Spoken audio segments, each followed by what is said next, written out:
Whether you're currently with a narcissist or whether they've discarded you, giving you the silent treatment, or maybe they're just otherwise temporarily disappeared from your life, one thing to note is something that they always want to have over you, something that they always want to feel over you is a power position over you. They want to be in a power position over you.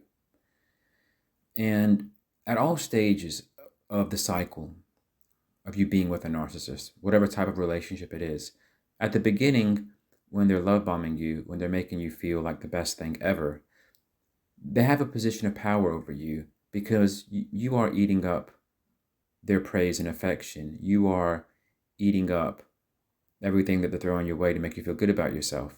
And they're having power over your emotions.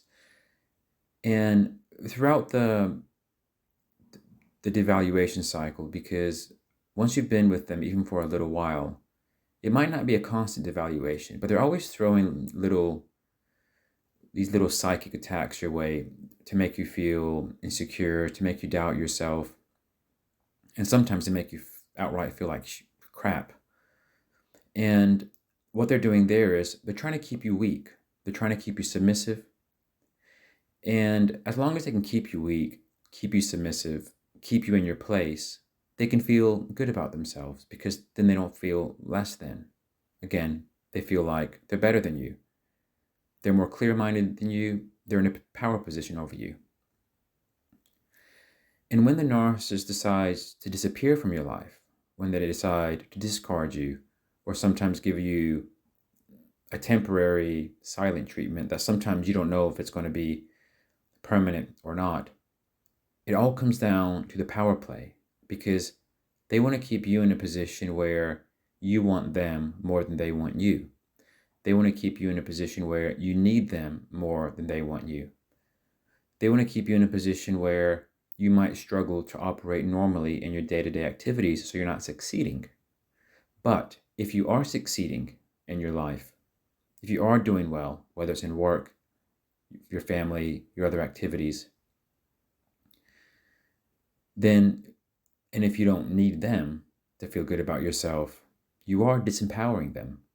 And narcissists, they do not like being disempowered. They cannot accept being in a place where you have more going on than them. While it is true that narcissists hate weak people, because if you're a weak person, that means that you have nothing more to offer them and they basically disregard you. If you're a strong person and they once thought they had a grip on you, they can't allow you to stay stronger than them. They have to make you weak. And that's just the way they operate. And that's why when the narcissist discards you, and if you're feeling weak, if you're feeling needy of them and you're not really able to function in the way that you used to, you probably won't hear from them. You probably won't get the Hoover. But when you are operating in a way where you're doing well for yourself, you're succeeding, and you don't want the narcissist back as much as they want you back, then that's where they Hoover you. That's where they realize they need to get a grip back in you, come back into your life, because ultimately they want some way of regaining power over you by putting you down, by making you dependent on them, by building the trauma bond again.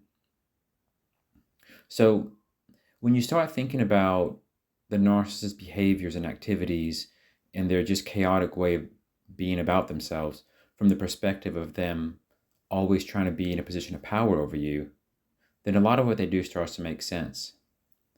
And also, you find that you can easily disempower them. And then they just hate you. Narcissists hate you when you disempower them.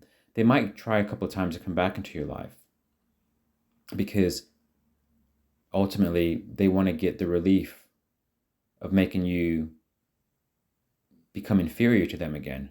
They want to be above you. So that's why they try to come back into your life to put you down. But when they realize that they can't put you down, when they realize they'll never be up as high as you, then they just start to build resentment against you. Sometimes they'll even smear your name. But even if they don't go about smearing your name, they might try to focus on other people to stroke their ego to make them feel good about themselves. They will resent you, they will hate you, but ultimately that's because they hate themselves, because they can't be what you are. They can't have what you have. They can't feel what you feel. And when they realize that, they just resent you, they become angry, and because they can't change themselves, they can't change their self-loathing nature, they like to make you scapegoat for their own problems. But eventually, they just associate you with as being someone who's evil, and then they no longer want a part of your life if you're consistently not letting them take you down. But at least you haven't given your power away. At least you are above them, and at least they're no longer a part of your life. Even though you would have gathered a good experience and created some wisdom from that encounter, they become something of your past. Thanks for watching.